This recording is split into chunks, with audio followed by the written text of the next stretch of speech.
जय माता दी दोस्तों, आप सभी पर माँ भगवती की कृपा सदा सदा बनी रहे। आज हम दुर्गा सप्तशती का 7वां और 8वां अध्याय सुनेंगे। 7वें अध्याय में आज हम चंड और मुंड का वध प्रसंग सुनेंगे। तो बोलो जय माता दी। महर्षि मेधा ने कहा, दैत्यराज की आज्ञा पाकर चंड और मुंड चतुरंगनी सेना को साथ लेकर हथियार उठाए हुए देवी से लड़ने के लिए चल दिए। हिमालय पर्वत पर पहुंचकर उन्होंने मुस्कुराती हुई देवी जो कि सिंह पर बैठी हुई थी उसको देखा। जब असुर उनको पकड़ने के लिए तलवारें लेकर उनकी ओर बढ़े तब अंबिका को उन पर बड़ा क्रोध आया और मारे क्रोध के उनका मुख काला पड़ गया, उनकी भ्रुकुटियां चढ़ गई और उनके ललाट में से अत्यंत भयंकर, अत्यंत विचित्र मुख वाली, लाल आंखों वाली काली मां प्रकट हुई, जो कि अपने हाथ में तलवार और पास लिए हुए थी। वह विचित्र खड़ग धारण किए हुए थी, चीते के चर्म की साड़ी एवं नर मुंडों की माला पहने हुए थी। उसका मांस सूखा हुआ था और शरीर केवल हड्डियों का ढांचा था। जो भयंकर शब्द से दिशाओं को पूर्ण कर रही थी वह असुर सेना पर टूट पड़ी और दैत्यों का भक्षण करने लगी। वह पार्श्व राक्षसों, अंकुशधारी महावतों, हाथियों पर सवार योद्धाओं और घंटा सहित हाथियों को एक हाथ से पकड़ पकड़ कर अपने मुंह में डाल रही थी और इसी प्रकार वह घोड़ों, रथों, सारथियों व रथों में बैठे हुए सैनिकों को मुंह में डालकर भयानक रूप से चबा रही थी। किसी के केस पकड़कर, किसी को पैरों से दबाकर और किसी दैत्य को छाती से मसलकर मार रही थी। वह दैत्य के छोड़े हुए बड़े बड़े अस्त्र शस्त्रों को मुंह में पकड़कर और क्रोध में भरकर उनको दांतों में पीस रही थी। कई बड़े बड़े असुर भक्षण कर डाले उसने, कितनों को रोंद डाला, कितनी उसकी मार के मारे भाग गए, कितनों को उसने तलवार से मार डाला, कितनों को अपने दांतों से समाप्त कर दिया और इस प्रकार से देवी ने क्षण भर में संपूर्ण दैत्य सेना को नष्ट कर दिया। यह देखकर महापराक्रमी चंड काली देवी की ओर लपका और मुंड ने भी देवी पर अपने भयानक बाणों की वर्षा आरंभ कर दी और अपने हजारों चक्र उस पर छोड़े। उस समय वह चमकते हुए बाण व चक्र देवी के मुख में इस तरह से जा रहे थे जैसे मानो बहुत से सूर्य मेघा की घटा में प्रविष्ट हो रहे हों। इसके पश्चात भयंकर शब्द के साथ काली ने अत्यंत जोश में भरकर विकट अट्टहास किया। उसका भयंकर मुख देखा नहीं जाता था, उसके मुख से श्वेत दांतों की पंक्ति चमक रही थी। फिर उसने तलवार हाथ में ली और हूं शब्द कहकर चंड के ऊपर आक्रमण किया और उसके केस पकड़कर उसका सिर काटकर अलग कर दिया। चंड को मरा हुआ देखकर मुंड ने देवी पर प्रहार किया, परंतु देवी ने क्रोध में भरे हुए उसे भी अपनी तलवार से यमलोक पहुंचा दिया। चंड और मुंड को मरा हुआ देखकर उसकी बाकी बची हुई सेना वहां से भाग गई। इसके पश्चात काली चंड और मुंड के कटे हुए सिरों को लेकर मां चंडिका के पास गई और प्रचंड अट्टहास के साथ कहने लगी, हे देवी, चंड और मुंड दो महादैत्यों को मारकर तुम्हें भेंट कर दिया है। अब शुंभ और निशुंभ का तुमको स्वयं वध करना है। महर्षि वेदा ने कहा, वहां लाए हुए चंड और मुंड के सिरों को देखकर कल्याणकारी चंडी ने काली से मधुर वाणी में कहा, हे देवी, तुम चूंकि चंड और मुंड को मेरे पास लेकर आई हो, अतः संसार में मां चामुंडा के नाम से तुम्हारी ख्याति होगी। तो बोलो जय माता दी। दोस्तों, आज हमारा 7वां अध्याय यहीं पर समाप्त होता है। अब हम 8वां अध्याय में रक्त बीज वध का प्रसंग सुनेंगे। महर्षि मेधा ने कहा, चंड और मुंड नामक असुरों के मारे जाने से और बहुत सी सेना के नष्ट हो जाने से असुरों के राजा प्रतापी शंभु ने क्रोध युक्त होकर अपनी संपूर्ण सेना को युद्ध के लिए तैयार हो जाने की आज्ञा दी। उसने कहा, अब उदायुध नामक 86 असुर सेनापति अपनी सेनाओं के साथ युद्ध के लिए जाए और कंबु नामक 84 सेनापति भी युद्ध के लिए जाएं और कोटिवीर्य नामक 50 सेनापति और धूम्रकुल नाम के 100 सेनापति प्रस्थान करें। कालक, दोहर्द, मौर्य और काल के यह दैत्य भी मेरी आज्ञा से सजकर युद्ध के लिए कूच करे। भयानक शासन करने वाला असुरों का स्वामी शुंभ इस प्रकार आज्ञा देकर बहुत बड़ी सेना के साथ युद्ध के लिए चला। उसकी सेना को अपनी ओर आता देखकर चंडिका ने अपनी धनुष की टंकोर से पृथ्वी और आकाश के बीच का भाग गुंजा दिया। हे राजन, इसके पश्चात देवी के सिंह ने दहाड़ना आरंभ कर दिया और मां अंबिका के घंटे के शब्दों ने उस ध्वनि को और भी बढ़ा दिया। धनुष की टंकार, शेर की दहाड़ और घंटे के शब्द से पृथ्वी और आकाश के बीच का भाग गूंज उठा। इसके साथ ही देवी ने अपने मुख को और भी भयानक कर बना लिया।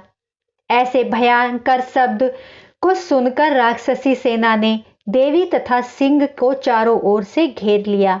हे राजन, उस समय दैत्यों के नाश के लिए और देवताओं के हित के लिए ब्रह्मा, शिव, कार्तिकेय, विष्णु और इंद्र आदि देवों की शक्तियां जो अत्यंत पराक्रम और बल से संपन्न थी, उनके शरीर से निकलकर उसी रूप में चंडिका देवी के पास गई। जिस देवता का जैसा रूप था, जैसे आभूषण थे, जैसा वाहन था, वैसा ही रूप, आभूषण और वाहन लेकर उन देवताओं की शक्तियां दैत्यों से युद्ध करने आई। हंस युक्त विमान में बैठकर और रुद्राक्ष की माला तथा कमंडलू धारण करके ब्रह्मा जी की शक्ति आई।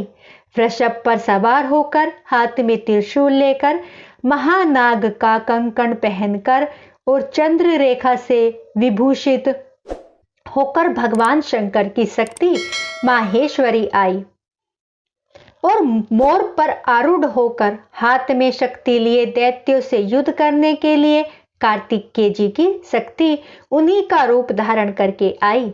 भगवान विष्णु की शक्ति गरुड़ पर सवार होकर शंख, चक्र, श्रांग, गदा, धनुष तथा खड़ग हाथ में लिए हुए आई। श्री हरि की शक्ति वाराही वाराह का शरीर धारण करके आई और नरसिंह के समान शरीर धारण करके उनकी शक्ति नरसिंगी भी आई। उसकी गर्दन के झटकों से आकाश के तारे टूट पड़ते थे और इसी प्रकार देवराज इंद्र की शक्ति ऐन्द्री भी ऐरावत के ऊपर सवार होकर आई। इसके पश्चात देवी शक्तियों से घिरे हुए भगवान शंकर ने चंडिका से कहा, मेरी प्रसन्नता के लिए तुम शीघ्र ही इन असुरों को मार दो। इसके पश्चात देवी के शरीर में से अत्यंत उग्र रूप वाली और सैकड़ों गिदड़ियों के समान आवाज करने वाली मां चंडिका शक्ति प्रकट हुई।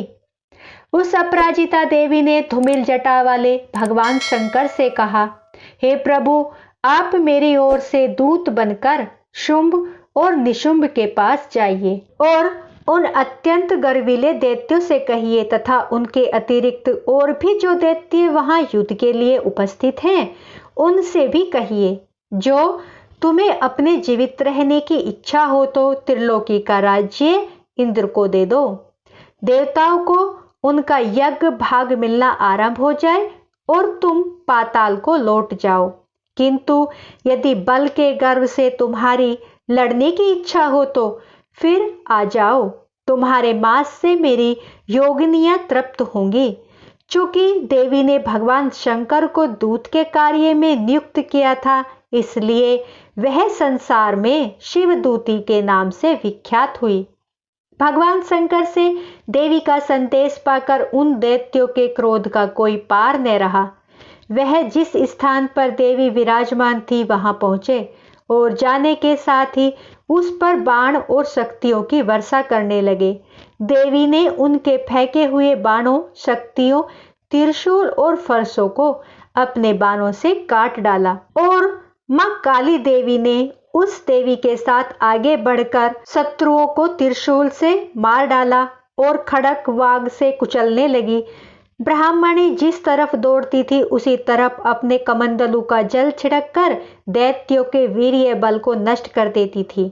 इसी प्रकार माहेश्वरी त्रिशूल से, वैष्णवी चक्र से और अत्यंत कोप वाली कौमारी शक्ति द्वारा असुरों को मार रही थी और ऐन्द्री की बाजू के प्रहार से सैकड़ों दैत्य रक्त की नदियां बहाते हुए पृथ्वी पर सो गए। वाराही ने कितने ही राक्षसों को अपनी थूथन द्वारा मृत्यु के घाट उतार दिया। दाढ़ों की अग्रभाग से कितने ही राक्षसों की छाती पर चीर डाला। चक्र की चोट से कितनों को ही वर्दीन करके धरती पर डाल दिया। बड़े बड़े राक्षसों को नरसिंही अपने नखों से मार करके भक्षण कर रही थी। सिंहनाद से चारों दिशाओं को गूंजाती हुई रणभूमि में विचर रही थी।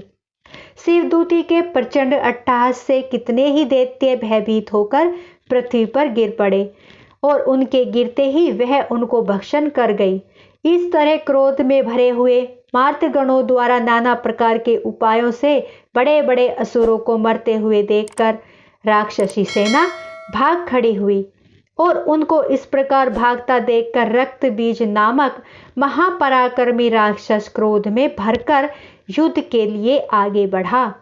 उसके शरीर से रक्त की बूंदें पृथ्वी पर जैसे ही गिरती थी, तुरंत वैसे ही शरीर वाला तथा वैसे ही बलवान दैत्य पृथ्वी से उत्पन्न हो जाता था। रक्त बीज गदा हाथ में लेकर ऐन्द्री के साथ युद्ध करने लगा।